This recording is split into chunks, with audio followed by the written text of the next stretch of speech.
Good evening, everybody. I'm always happy and proud to MC the Anne Hynes Scholarship Committee Gala. They honor a lot of legends of East Bridgewater, but I'm especially happy here tonight because we're honoring a friend and a colleague and a fellow teacher.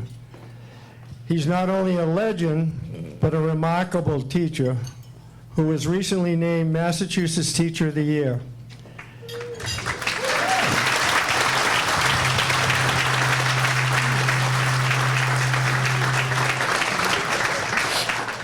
I'm certain also that Anne Hynes is very happy tonight and smiling down on us as we honor a teacher. Now I'd like to introduce the leader of the Anne Hynes Scholarship Committee, a woman I've been in love with since the 7th grade.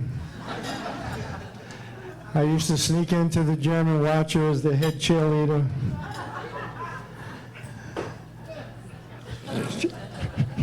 Jenny has led the Anne Hynes Committee since it started in 2013. And she's the main person responsible for the largest scholarship committee in East Bridgewater. So far, I think the first year we gave out scholarships was 2014, and so far we've given out 34 $1,000 scholarships.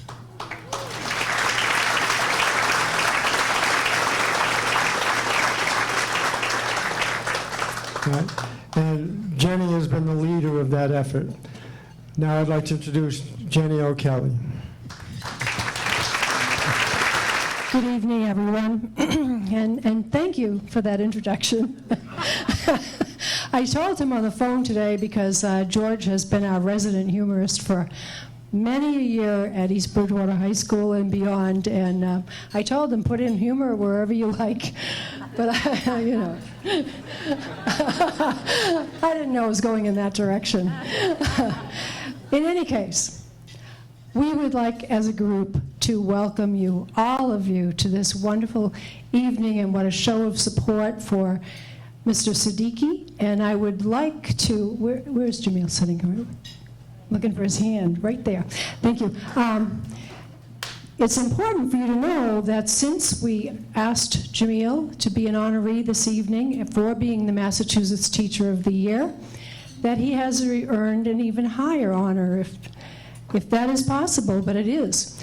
Jameel has recently been awarded the Presidential Award, in Washington, for excellence in teaching mathematics.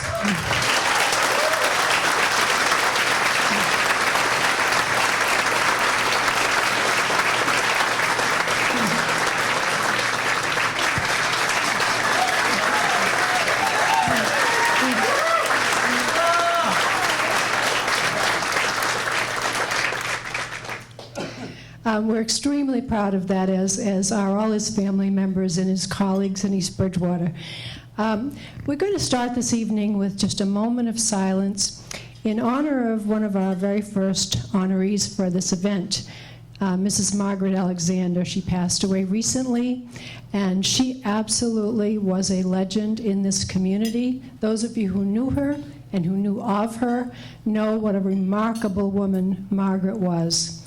And she was one of the first two honorees. Her co-honoree happens to be here this evening, and I will introduce him in a moment. But a moment of silence in honor of Margaret.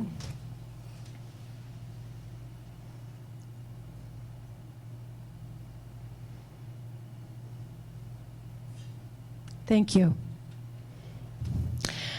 We have a guest this evening who has a special presentation to make, and that is Senator Brady. And this is for you, Jameel, a special guest.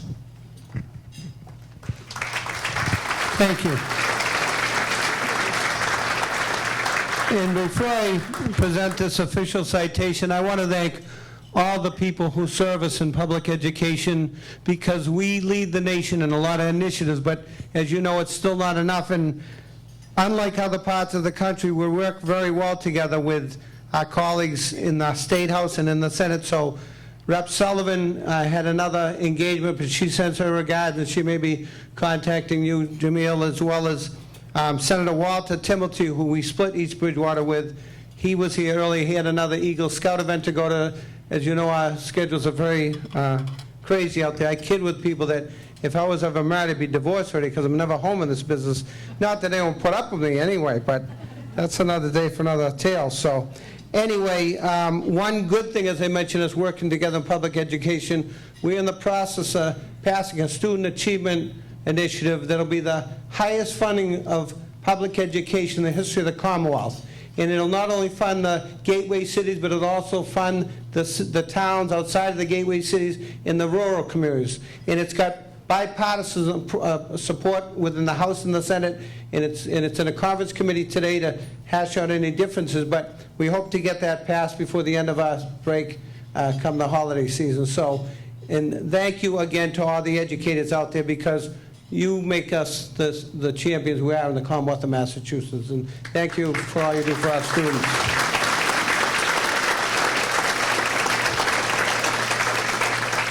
But tonight we're recognizing Jameel Siddiqui, and this is official citation. Be it known that the Massachusetts Senate hereby extends its congratulations to Jameel Siddiqui in recognition of being named Teacher of the Year for 2019 by the Anne Kenneally Hynes Memorial Scholarship Committee for your numerous achievements and dedication to exceptional education. And this is signed by the Senate President Karen Spilka, the Clerk of the Senate Michael Hurley, myself, Mike Brady, and Senator Walter Timothy. And congratulations, if you want, coming up.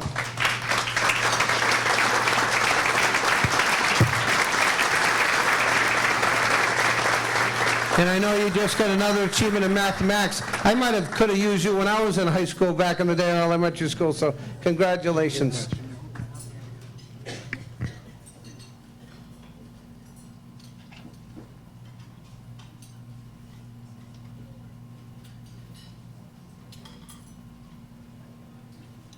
Thank you.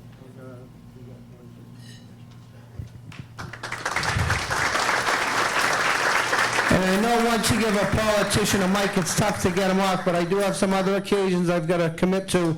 But I want to wish all the veterans out there a happy Veterans Day, and thank God for your service to our country.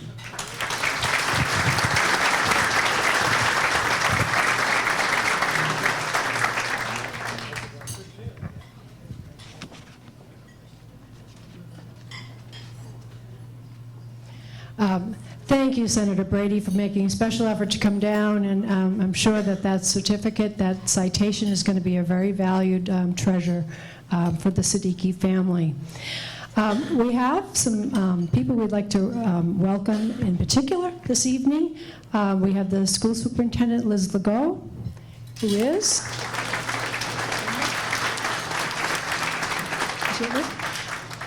There you are. And also Ellen Pennington. In a moment, Ellen's going to come up and say a few words on the behalf of the school committee. Ellen is the current school committee chair.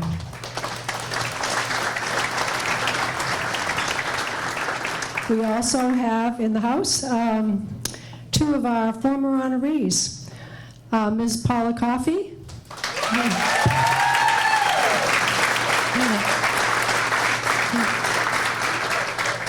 Who brought her entourage, one might say, and also Bob McCarthy.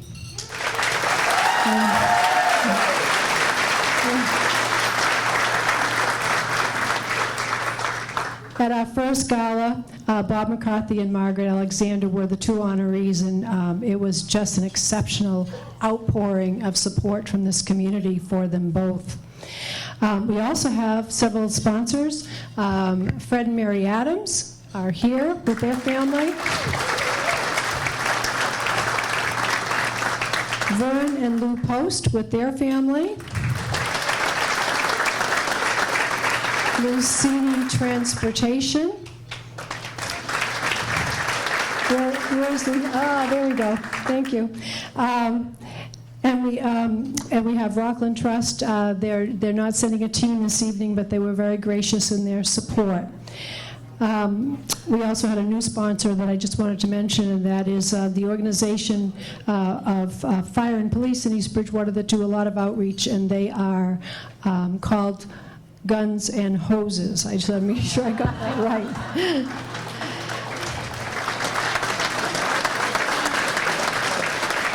So, I would like to bring back George, who's going to introduce one of our speakers this evening.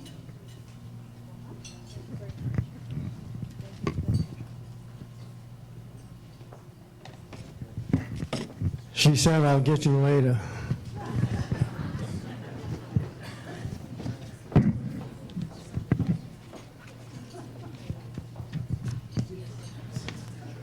I noticed that we introduced a former legend, Bob McCarthy, and I just happened to be looking in the old yearbooks at East Bridgewater, and I looked up his year of graduation, 1957, and Bob was most ambitious, most likely to succeed, best physique, most athletic, best personality, most versatile, and he was president of the class.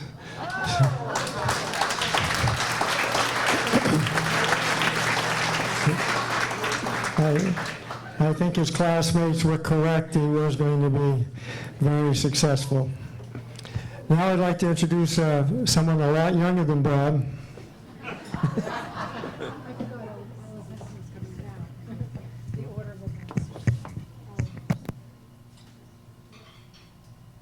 Ellen, would love to have you come up prior to Dana's remarks. We appreciate very much Ellen's remarks on behalf of the school committee.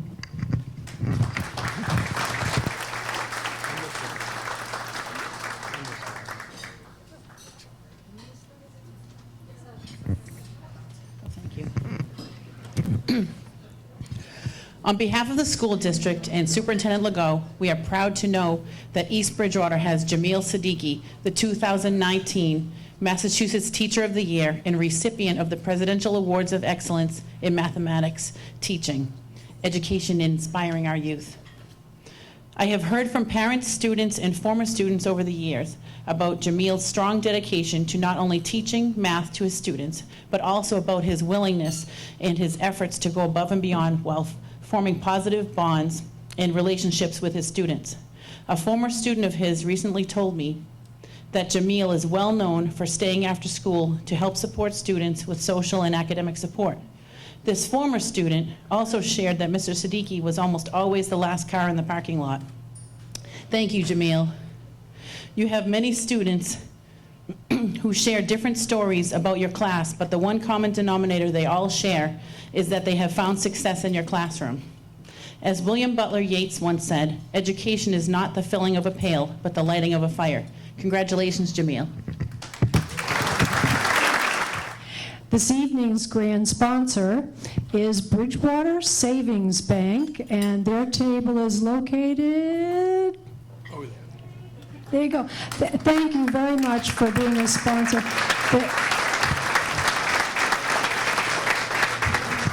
Bridgewater Savings Bank was the very first organization that supported us and got us on our feet in the very early days when we had a dedication down at the high school. And every year they have really come to help us and support us.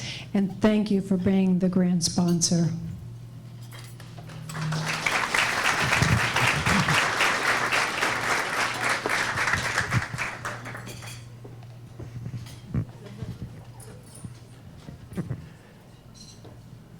I'd like to introduce a former student who received Anne Kenneally Hynes Award in 2014. She has graduated from Framingham State College, and while at East Bridgewater High School, she was a model student, a great athlete, and an outstanding school citizen. Dana Marchant. Good evening, everyone. My name is Dana Marchant, 2014 graduate of East Bridgewater High School and a first-year recipient of the Anne Kenneally Hynes Memorial Scholarship. What a wonderful evening and event put on each year to celebrate Anne Hynes' legacy. First, I'd like to congratulate Mr. Siddiqui for his accomplishment as the 2019 Massachusetts Teacher of the Year. I never had the opportunity to be Mr. Siddiqui's student, but my brother, Eric Marchant, did. And I know he was a favorite of my parents when he was on the sidelines taking many photos of us. Mr. Siddiqui, your accomplishment is very well deserved. I remember as a senior at EBHS, Ginny O'Kelly and Bill Smith coming to our class to discuss the Anne Hynes Scholarship opportunity. They did such a great job making the class feel like we all knew Anne Hynes and her legacy. I mentioned the scholarship to my grandmother, Sandy Marchant, who I didn't know at the time, but was actually a really good friend of Anne's. She was even a recipient of the annual birthday cards that Anne sent out. Often, I visit my grandparents across town for coffee, and as most grandparents do, she lights right up when I walk in her front door. However, this particular chat that we were having, I noticed her light up more than I had ever seen. I don't really know if it was because we had made a connection through Anne, or if it was because of the way Anne Hynes touched her life. Either way, I was able to see firsthand how special Anne was. After that, I was totally inspired to apply for the scholarship because what an honor it would be to have been associated with someone who made such a great impact. Since receiving the Anne Hynes Scholarship, I've graduated from Framingham State University with a bachelor's degree in economics and a concentration in business and information technology. At FSU, I played on the varsity softball team for 4 years, a captain for 2, and we won the conference title twice. I was also the secretary of the university's Student Government Association and the secretary of the class of 2018. My main roles in these were to advocate for students on campus. I had 3 internships while I was in college, which were super beneficial to me when choosing a career path. College was a really incredible opportunity where I learned and grew a lot. I don't really know if I could say that I would change a single thing if I was to look back. Currently, I'm a business and sales analyst at FIA, a major Greek yogurt company, and my main responsibilities include writing code that will pull out customer sales data out of this major database, and then I'll analyze it, looking for trends and potential business opportunities. I then will present my findings to the sales team so they can present them to our clients. I'm a really big advocate for women in IT, so if any of you EBH seniors in the room tonight are considering a business or computer science degree, I'd be happy to chat. Aside from my day job, I coach a youth softball team on the weekends. I enjoy running through the city near my Boston apartment and volunteering at the local food bank, filling meal baskets for individuals that don't have the ability or means to leave their homes and purchase nutritional meals. Also, I recently started a book club, and our first meeting is on Wednesday. We've got 12 members. What an honor it has been to be here tonight and speak to you all about what I've been up to since receiving the Anne Hynes Scholarship. The Scholarship Committee has done an incredible job of keeping Anne's legacy alive, and I'm incredibly fortunate to have been one of those selected for this scholarship.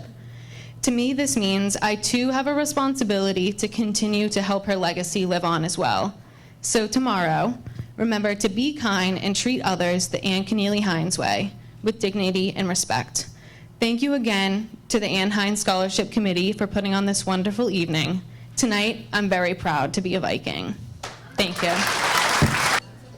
All right, we'd like to make some thank yous here. First of all, to Tom Carrigan.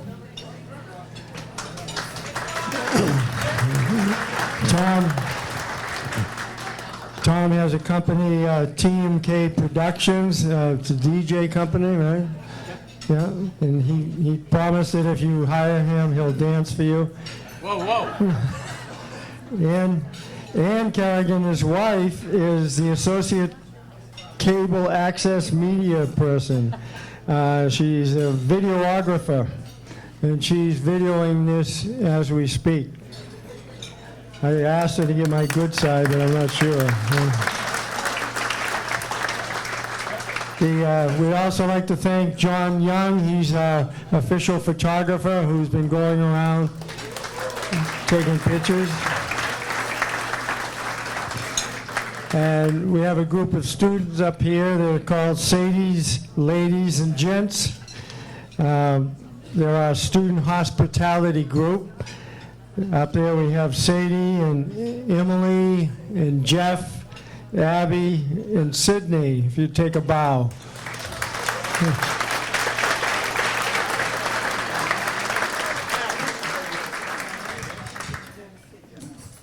We have two former students, wonderful young ladies, who are going to introduce Jameel, but I'd like to say something about them before they do that. First of all, the most important thing is they both come from a set of teacher parents.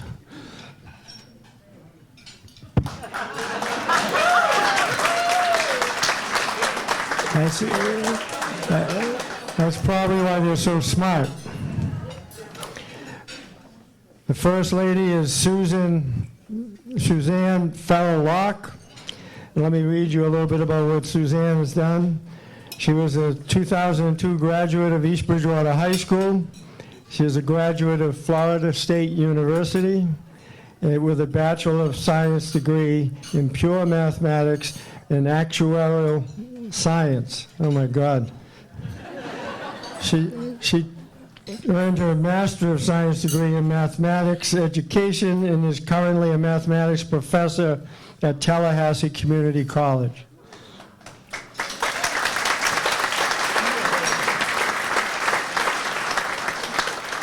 Katie Mccusker is a graduate of East Bridgewater High School in 1997. She earned her Bachelor of Science degree in 2001 from the University of Massachusetts Amherst with a focus in biochemistry. Katie has done extensive work in the field of molecular and cellular biology.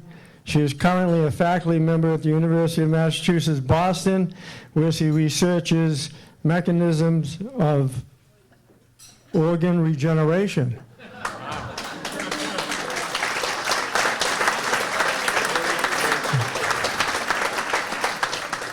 We may have to have a talk later, Katie.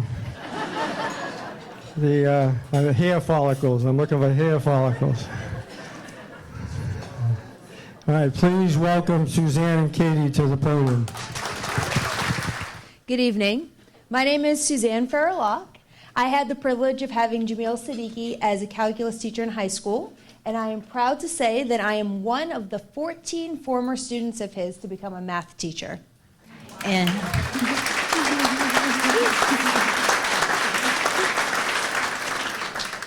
my name is Katie Mccusker. I'm a student from Jamil's 1996 Advanced Placement Calculus class, and I also happen to be Suzanne's former babysitter. It's true. A long time ago, in a galaxy far, far away, there was a shy fifth grader who hid behind her father when the new math teacher at East Bridgewater High School showed up for dinner. Jameel quickly became a frequent visitor of the Farrell household. He knew good food when he found it, and crashing on the couch became more attractive than the commute back into Boston. It did not take long for me to warm up to Jameel. We bonded over turning waffles into the Cartesian coordinate plane, eating Skittles, learning how to use chopsticks with ice, and rollerblading. Fast forward a few months, I was babysitting Suzanne on a typical Monday night during my junior year of high school when a friendly-looking but completely unknown to me man bounced through the Farrell's front door and started checking out what was in the fridge.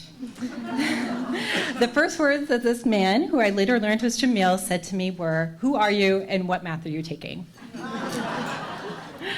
Little did I know that this interaction would forever change my life for the better.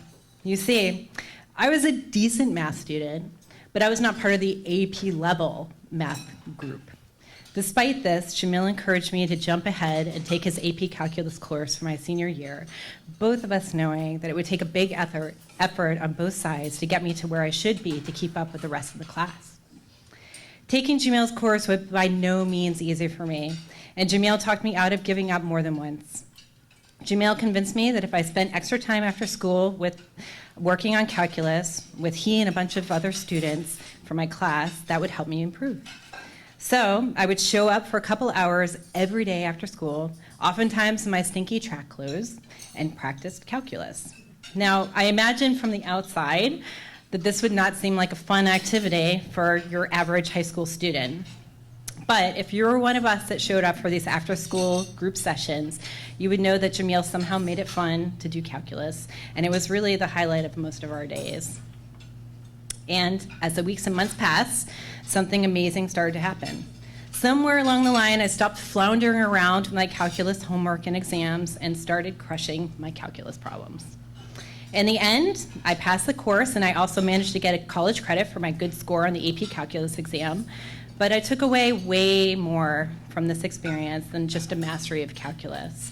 And it was this change in perspective and these lessons in perseverance that helped me get my first degree in chemistry, followed by a PhD in molecular and cellular biology, 6 years of postdoctoral research residency, and with the recent establishment of my own research lab studying regenerative medicine, or organ regeneration, at UMass Boston.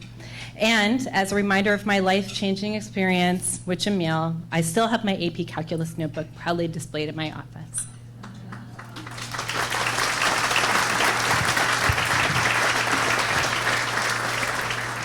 I grew up watching Katie succeed in AP Calculus, followed by my brother Brian, and then by several of the exchange students that my family hosted. Calculus had become a family affair. My dad, Harry, snorkeled across desks to engage students with related rates, and my mom, Patty, read The Little Engine That Could on the day of the AP test. Getting a 5 was the ultimate goal for me. I wanted my name painted on the wall of 5s in Jamil's classroom. I couldn't wait to spend my study hall periods and after school in Jamil's room. It may sound crazy, but I can attest to Katie's words that after-school group sessions, and yes, even Saturday sessions, were the highlights of most days.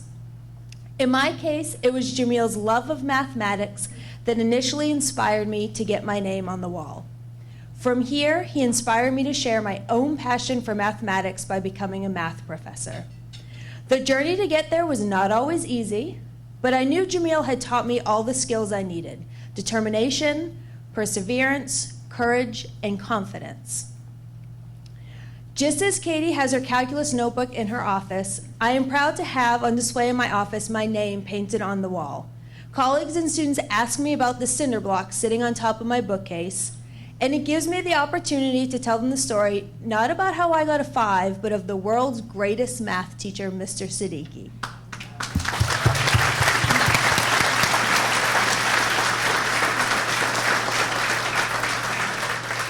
Katie and I are just two of hundreds of students that can thank Jamil for helping us not only learn calculus, but also discover who we are as people and what we are capable of doing with our lives.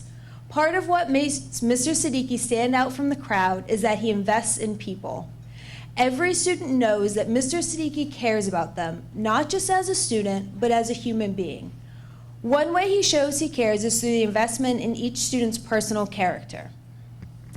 Back when I was a student, one of the ways Jamil did this was by starting the first day of class with the movie Stand and Deliver. This is a film based on a true story about a high school math teacher, Jaime Escalante, that worked with an inner city students that no one believed were capable of excelling in calculus. The story shows that with the right mentors and a lot of hard work, that we are all capable of more than we had imagined. The story really resonated with me strongly as a student that came into his classroom from a lower tier math. Now, I fondly remember watching Stand and Deliver at the start of the school year as well. However, the twist that I remember is on day 1, Jamil asked volunteers for homework. Who in their right mind would volunteer for homework? But somehow Jamil worked his magic, and the next thing you knew, enough students had raised their hands.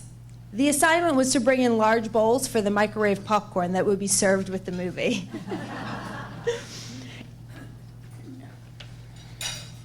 In more recent times, December 7th of each year is a day to step back from math.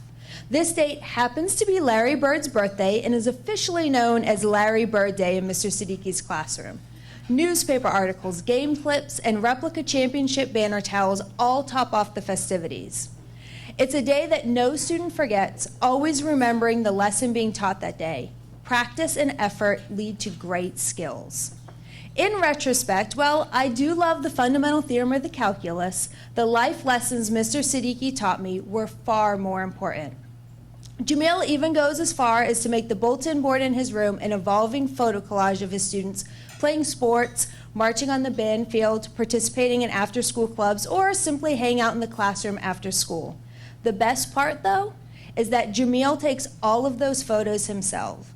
He is there supporting his students event after event. In the words of another former student, James Riley, the only real currency in life is time, and Jamil freely invested a fortune in me. The memories we have shared only begin to scratch the surface of the standard of excellence that Jameel Siddiqui exhibits on a daily basis. He truly lives by one of his favorite Star Wars quotes by Yoda, "Do or do not, there is no try." To this day, Jamil is a dear friend, role model, and mentor to us and so many of his former students. We can think of no one more deserving of being the Massachusetts State Teacher of the Year, And most recently, the recipient of the Presidential Award for Excellence in Mathematics and Science Teaching. With the highest regard and deepest gratitude, we introduce to you the 2019 Legends and Legacies Gala honoree, Mr. Jamil Siddiqui.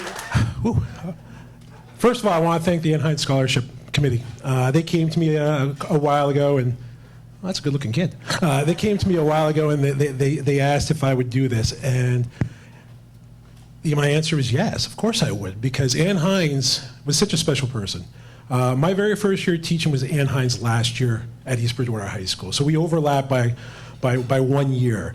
I'm going to hold this up, and you may or may not recognize this, but if I hold this up, I would bet the majority of people in this room have one just like it, because it's a card I got from Anne Hynes. It's a card that I got from Anne Hynes because my class had done something that put us in the newspaper, and Anne Hynes cut it out, and she sent me this card. And I've got 3 or 4 of these in my pile of mementos back home. But if I ask for a show of hands right now, I think I will. How many of you have a card from Anne Hynes or have gotten a card from Anne Hynes? I'm sure the majority of the room would be able to say the exact same thing. And the reason for that is because Anne Hynes knew the most important piece of education, and that's relationships.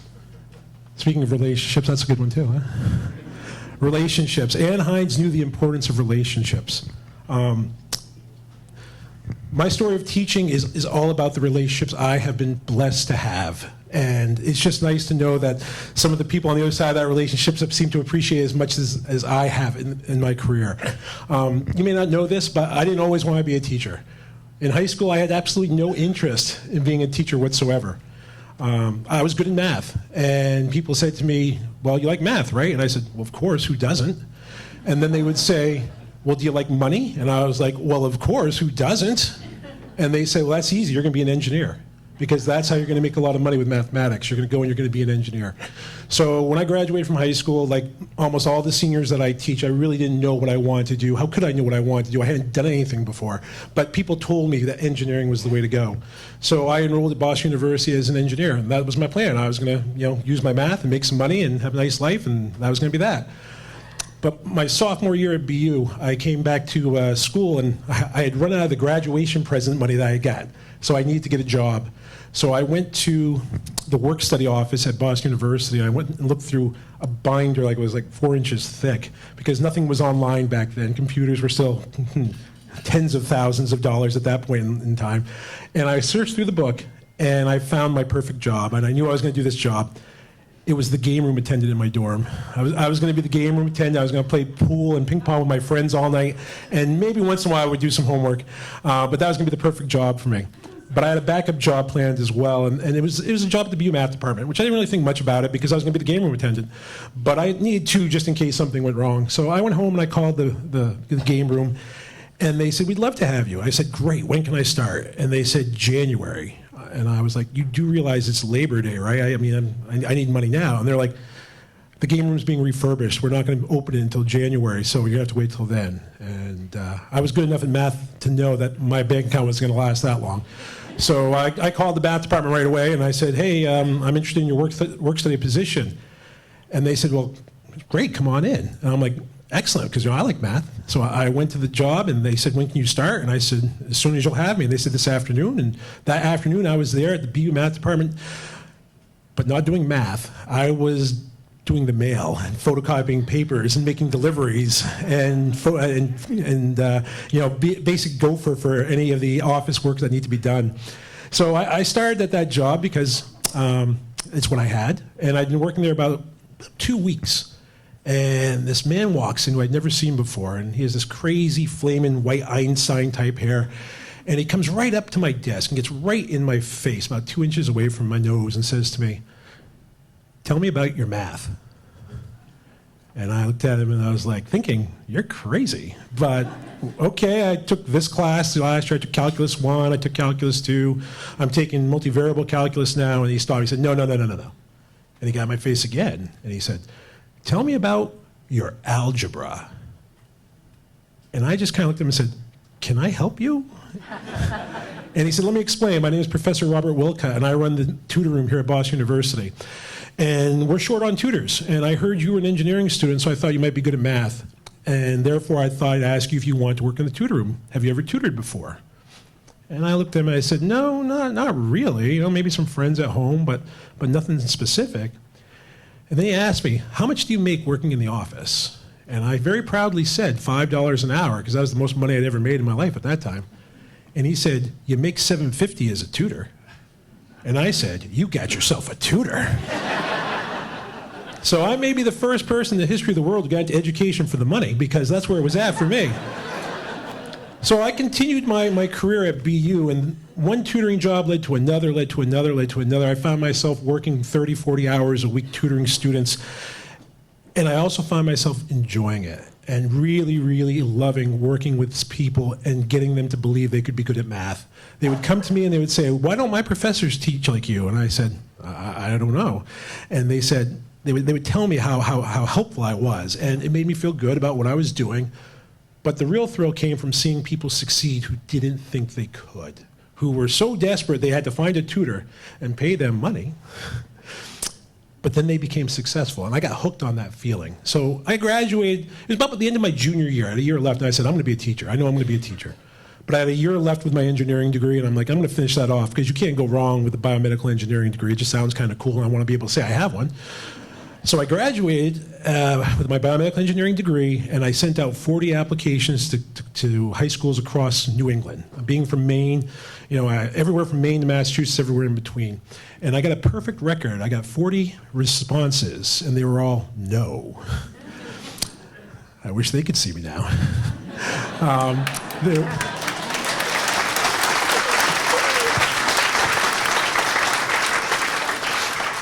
Being so ignorant of the world of education at that point, I didn't know you even had to be certified to teach high school. I didn't have a certification. I was just applying for jobs in the paper. So I didn't know what I was going to do. I was working at the math department over the summer, and then one day, about 2 weeks before the fall term starts, Professor Wilcott walks in again, same guy who got me to tell me about my math. And he said, "What are you doing next year?" And at the time, BU had been so good to me. Professor Wilcott, Professor Devaney, another professor, they looked out for me. They made sure I was well taken care of. And they had said, "You could teach night courses here. It's not a lot of money, and you're not a professor or anything, but we can let you teach a couple of night courses. At least you're making something." And that was my plan. I really didn't know what else I was going to do. And then Wilcott came and found me about 2 weeks before the semester started. He said, "Here's what you're going to do. Fill out this application." And it was an application for the BU School of Education Master's in Arts and Teaching program. And I said, "I can't afford to get a master's at BU." He said, "Don't worry about that. Just fill it out." I said, "Doesn't school start like in 7 days?" He's like, "Don't worry about that. Just fill it out." And then I learned, maybe I shouldn't ask so many questions. I should just fill this out. I filled it out. Professor Wilcott pulled some strings. I was enrolled in the BU Master of Arts and Teaching program a week later with 90% of my tuition taken care of because they looked out for me. Relationships. I got to know Professor Wilcott and again Professor Devaney because I worked at the math department, and I showed them that I could work hard, and they would see me tutoring like all hours of the day, and they knew I was trying to work hard, and they said, "Here's someone who's working hard. We need to help this person." And that's a relationship I've formed with them, And that's the first lesson I learned from my educational career that I'm going to share with you tonight. So Professor Devaney, Professor Wilcott, my relationship with them got me to the graduate school at Boston University.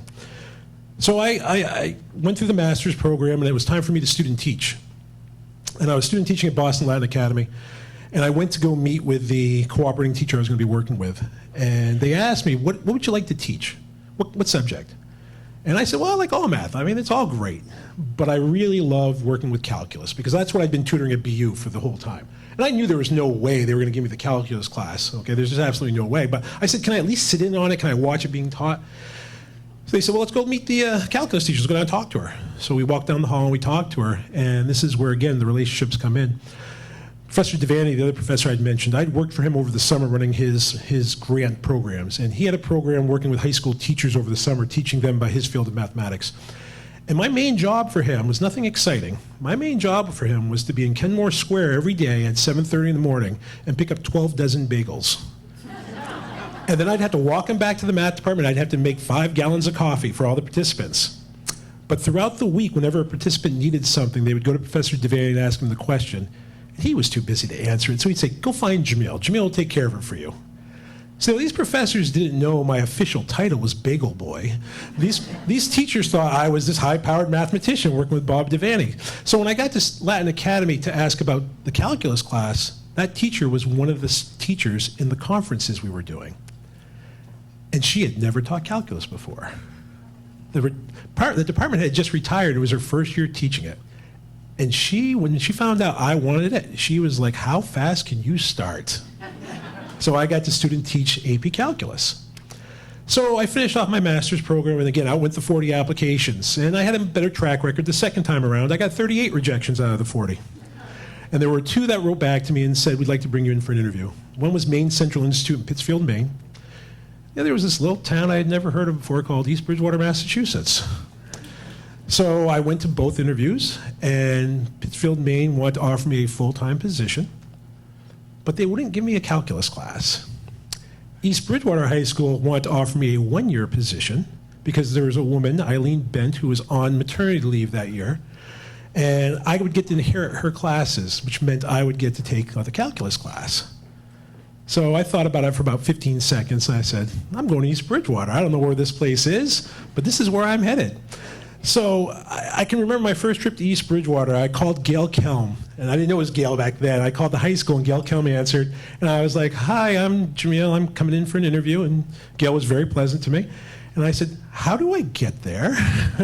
And she said, just go down 18 and you'll find it. And I did. And that was my first trip out of the city. Being at BU, I didn't leave Boston too often. And I drove down 18. To this day, what amazed me the most about this area of the country was the number of Dunkin' Donuts there are per square mile. Because I was just going down 18, and every 5 feet there was like another Dunkin' Donuts. But I got to East Bridgewater, and I went to the main office of the old building.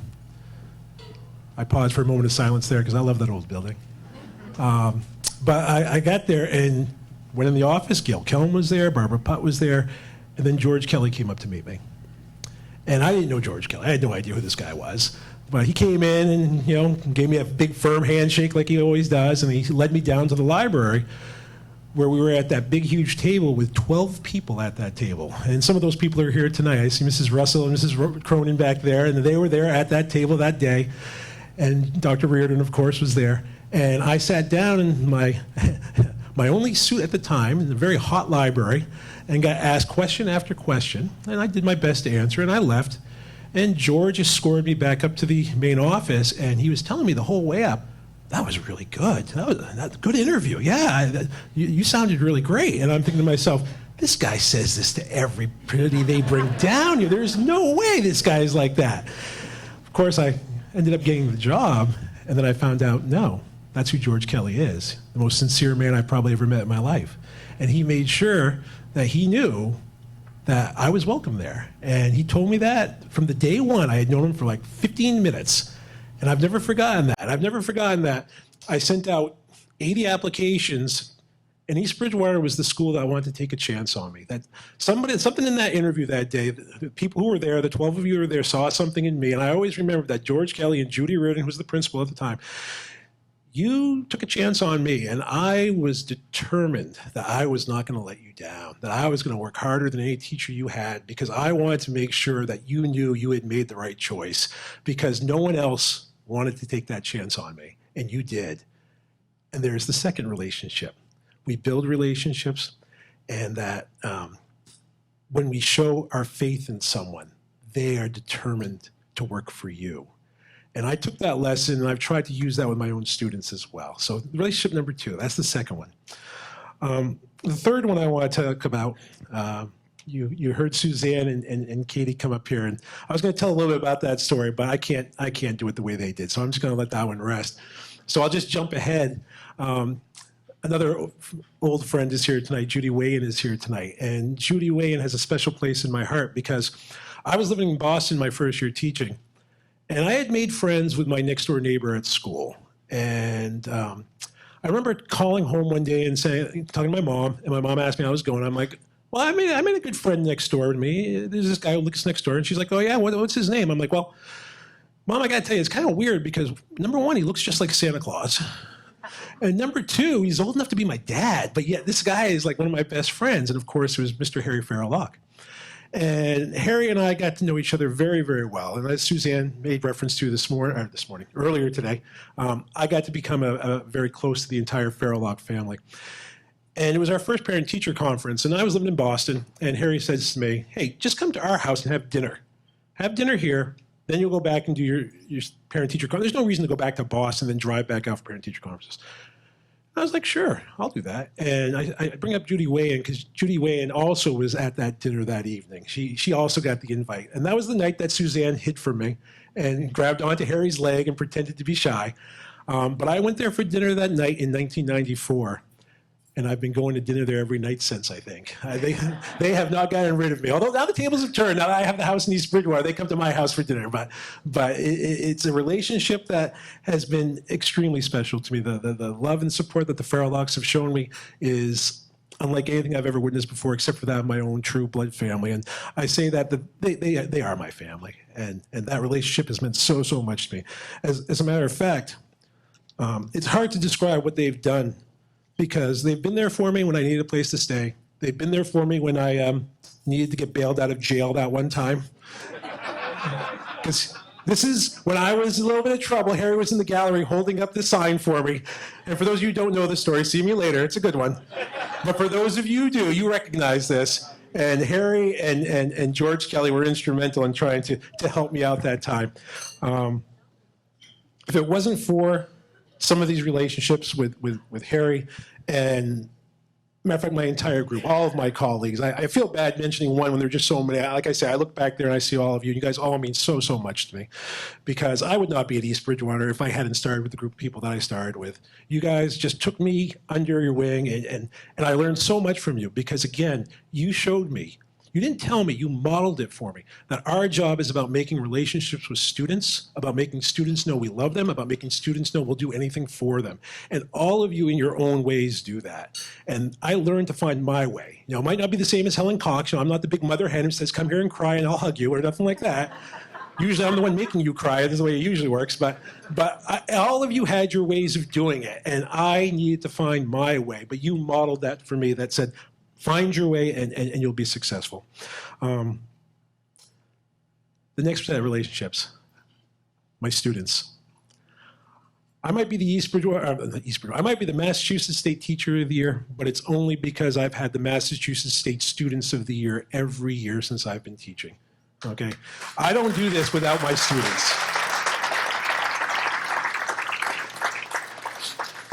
You know, Suzanne talks about me coming in on Saturdays and spending my time. I don't come in on Saturdays if no one's there to be there with me. Okay, I come in because they want it. They want to get good. They want to be better. They want to be successful. And I want to help them. And I never knew I was going to be a teacher, but when I found my students my first year and my subsequent years, and they wanted to work at the level they wanted to work, I knew there was nothing else I wanted to do. People say, why do you spend so much time at school? I was like, well, why wouldn't you when it's so much fun? These kids want to learn. They want to get better. And at the time, I was single with no prospects, so it was a good deal for me. So it was like, let's do it. And I was more than happy to do it. So again, without my students, and I'm looking around the room, and every time I look up, I see another one. I just looked up and saw John Jardin over there. And all of them. I mean, Suzanne talked about the group of you that have gone on to become math teachers and how proud I am. I mean, I've been getting together with the state teachers of the year. We have 4 big meetings that we get together all throughout the year together. And we're always talking. And my favorite thing to do is to talk about, obviously, my students. And the one thing I always like to drop whenever I can, without trying to be humble, but I like to drop is like, yeah, my students are math teachers. And all my students know Mr. Daigle.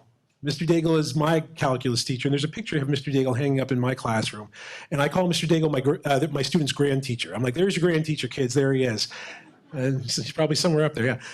But what gives me such a sense of joy now is to know there are 14 classrooms in the Commonwealth of Massachusetts where my picture's hanging up and I'm their grand teacher. And that is very, very, very special to me.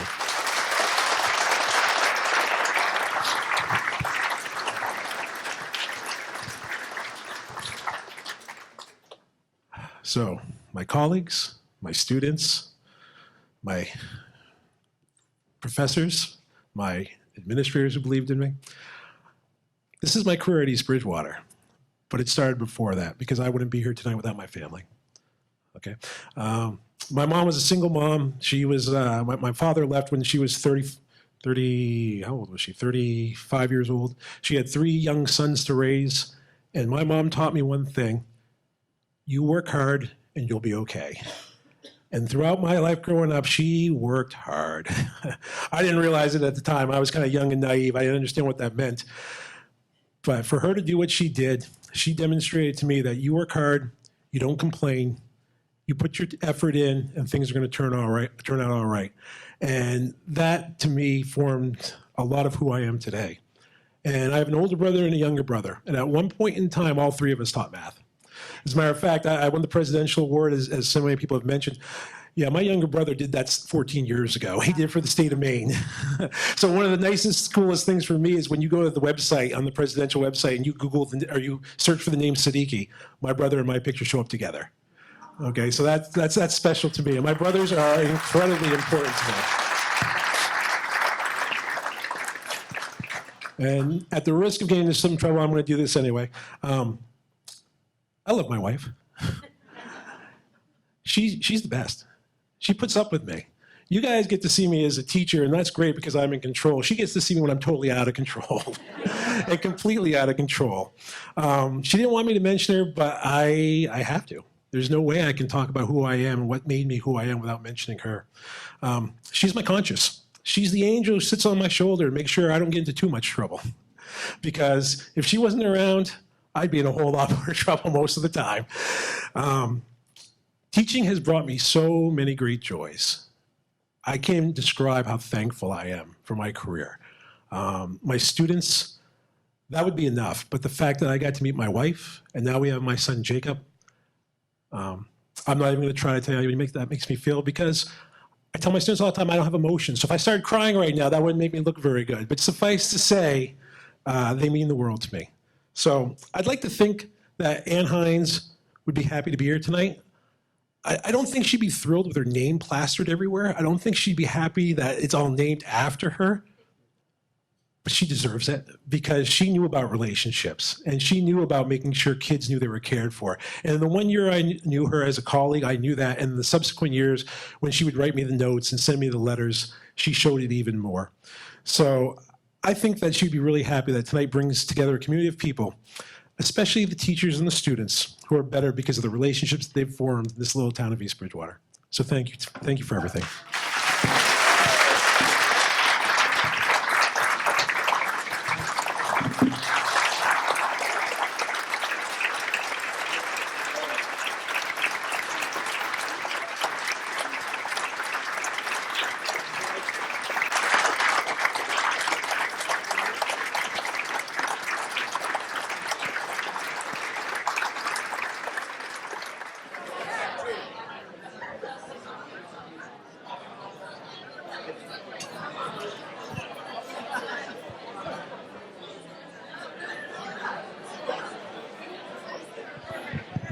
Everybody knows that putting on a big event it is a great deal of work, and that we know that not one of us could have ever pulled this off if we didn't work together. We have an amazing team here, so I just want to introduce everybody. Let's see. I gotta go there we go.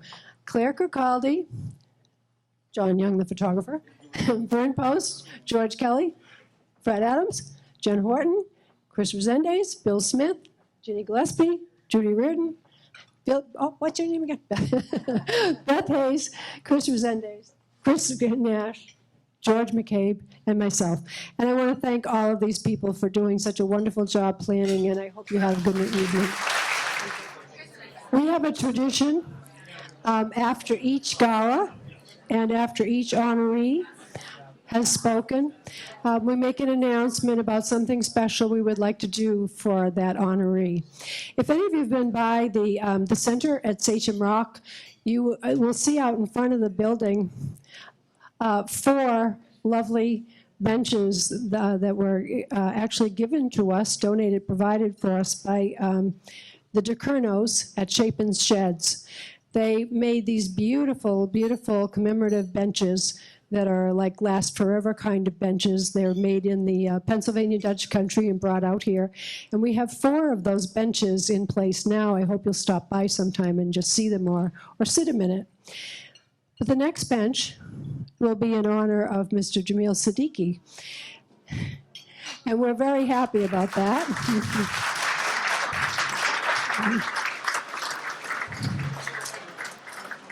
We actually have a very nice, setting there with those benches. But we know that with Mr. Siddiqui's connection to the school and with the school particularly, that we might want to look a different area. And we asked Mr. Siddiqui for a suggestion. And we have pursued that question with the selectmen in East Bridgewater. He was hoping that maybe the bench in his name could be placed to the side of the town hall that faces the site of the old school, where the baseball field is now. And we have asked the selectmen about this and the town manager, and they are feeling very favorably about this. A little paperwork to be done and so forth, but Jameel, looks like it's going to happen, and your bench will be there. I'd like to now introduce Charlie Muse, who will be our auctioneer tonight. You may recognize Charlie. He was president of the Kiwanis Club, and he's a member of the Board of Governors at the Y. And some of you may have been there when he conducted the auction at the annual Y Gala. So without further ado, here's Charlie Muse. Thank you very much. So what happens here is they give me a list of things to do. Very few of them I do. And they tell me to do it in 15 minutes, which probably won't happen. But I'll do my best. So we'll start first with the 2 tickets to the holiday pops. Pretty simple. They're valued at $300. We'll start at $150. What I'd ask you to do is hold up your ticket so I can read it. Oh, it's a paddle, yes. Hold up your paddle, and we'll start the raffle at $150. I've got $150. Can I see $175? All right, we have $300. $300 going once, going twice, sold for $300. Could you hold your paddle up? This is why we teach, because of students like this. Because the opportunity to influence these kids and see them succeed goes far beyond any award I could ever win. I can't even begin to explain to you how much that meant to me, how much it means to me to look around this room, see my former students, some of them I haven't seen in, well, maybe decades now. But it means so very much to me to have them here tonight. In that back corner, I see all my colleagues back there.